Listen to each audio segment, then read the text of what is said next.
suruh Abdullah sendiri yang laungkan azan tu. Sebaliknya, baginda buat satu pilihan yang sangat bijak dan penuh hikmah. Baginda pilih Bilal bin Rabah yang terkenal dengan suaranya yang sangat kuat, merdu dan lantang. Tapi kan, kisah pengesahan mimpi ni belum habis lagi.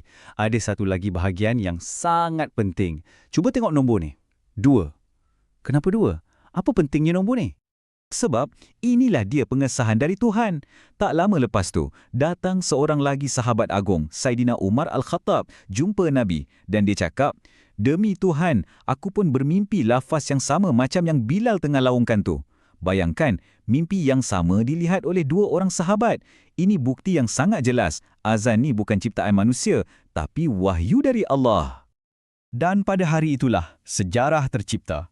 Bilal naik ke tempat yang tinggi dan buat pertama kalinya suara azan yang agung berkumandang.